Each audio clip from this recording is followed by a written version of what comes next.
كل هذه الأسماء مع المدرب السيد العالم، وعندها حقق المنتخب الأرجنتيني الانتصار. لكن لدينا كرة الآن، هذه محاولة ميسي، هل يأتي بالهدف الأول؟ الله!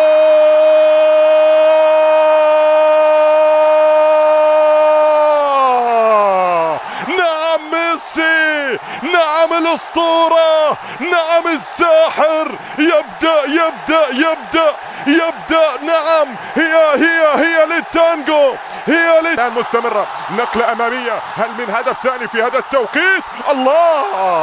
الله على المحاولة من مارك أليستر اللي حاول في اللقطة الماضية، لكن الكرة عدت وإلى خارج ميسي. لابد بأن تشاهد مثل هذه الكرات، مثل هذه المحاولات، لكن الكرة الماضية مرت وعدت وإلى خارج أرضية الملعب.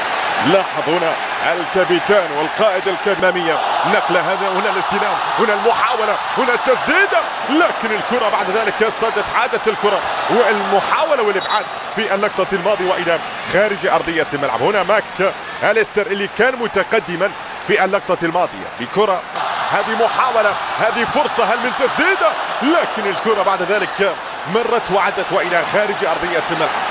مرت الكرة، فرصة الآن عرضية في محاولة، لكن هنا حارس المرمى، نعم مارتينيز في الاختبار الأول. الكرة أيضا ارتطمت بالعارضة وعادت مجددا. نعم كرة كانت خطيرة بمحاولة إبعاد من حارس المرمى، وذهبت الكرة إلى القائم والكرة عادت، لكن فرصة. هذه الأسماء، ليو ميسي الآن ينقلها أمامية، الله على النقلة، لكن أيضا لاحظ الكرة ملعوبة أمامية باتجاه ميسي، يأتي بالهدف الثاني، لكن الكرة علت العارضة وإلى خارج أرضية الملعب. نعم ميسي، نعم الأسطورة، نعم بالمحاولة بالكرة الأخيرة مع التقدم للأمام، إذن يتقدم، هذه تسديدة والمحاولة، لكن الكرة مرت عدت. برافو يا ولد، برافو بتسديدة للاعب بايدن هنا اللي كان مصلحة المنتخب الأرجنتيني. لاحظنا الصافرة من قبل حكم اللقاء يعلن نهاية أحداث الشوط الأول بتقدم المنتخب الأرجنتيني أمام المنتخب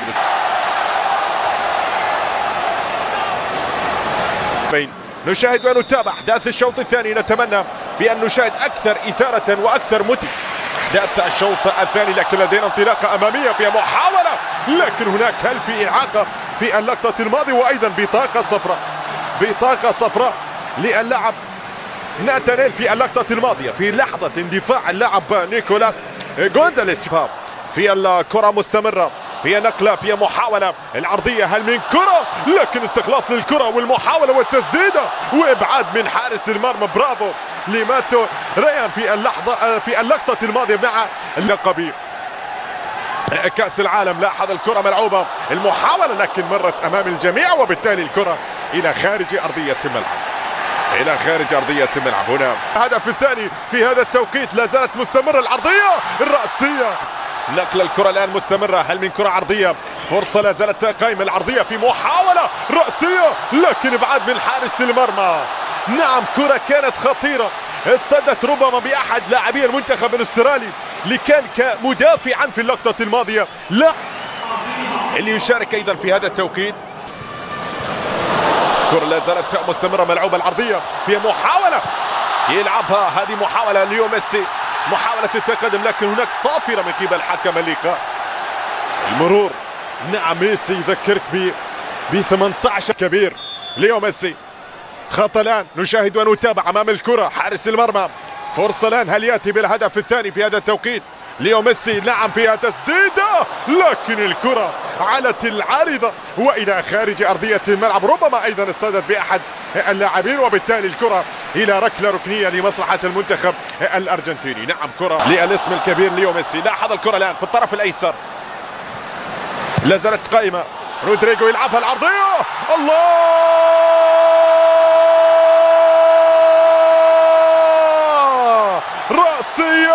رأسية المدافع البديل جيرمان أليخاندرو من يدون الهدف برأسية.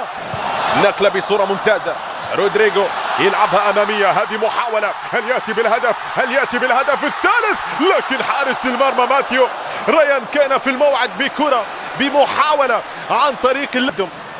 لمصلحة المنتخب الاسترالي، لكن الله على قاطع الطريق بصورة ممتازة رودريغو دي بول، وبالتالي خطأ الآن لمصلحة المنتخب. طاقة الصحف والكتب وكل الكلمات، ميسي يقود المنتخب الأرجنتيني لتحقيق كأس العالم.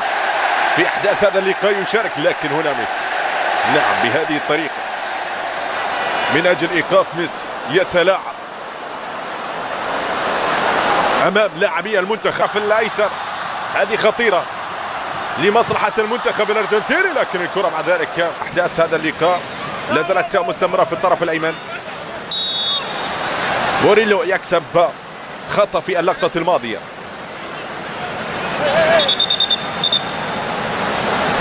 لاحظ الكرة محاولة، هذه الكرة هذه تسديدة، لكن لمواجهة المنتخب الاندونيسي في جاكرتا. لكن هنا الكرة الآن ميسي يحاول، لكن الراية موجودة، الراية موجودة في اللقطة الماضية،